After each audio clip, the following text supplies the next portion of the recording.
భగవద్గీత మహాభారత ఇతిహాసంలోని భీష్మ పర్వము 25వ అధ్యాయము మొదలు 42వ అధ్యాయం వరకు 18 అధ్యాయములు భగవద్గీతగా ప్రసిద్ధము. కానీ గీత ఒక ప్రత్యేక గ్రంథంగా భావింపబడుతుంది. సాక్షాత్తు కృష్ణ భగవానుడు బోధించిన జ్ఞానము కనుక ఇది హిందువుల పరమ పవిత్ర గ్రంథాల్లో ఒకటి.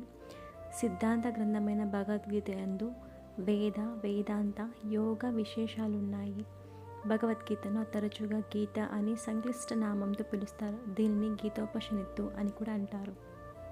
భగవద్గీతలో మనం ఈ భూమి మీద ఎలా బ్రతకాలో, ఎలా ఉండాలో చెప్పింది భగవద్గీత జ్ఞానం. కానీ మనం మాత్రం భగవద్గీతలో ఉన్న సారాంశాన్ని ఇంకోలా అర్థం చేసుకొని భగవద్గీత అంటే కేవలం చనిపోయిన వ్యక్తుల దగ్గర పాట రూపంలో పెడుతున్నాం. మృతదేహాలకు మాత్రమే పరిమితం చేశాం. నిజానికి బ్రతికి ఉన్నప్పుడు మన నడవడిక ఎలా ఉండాలో చెప్పిన భగవద్గీతను మనమే మర్చిపోయి వచ్చే భవిష్యత్తు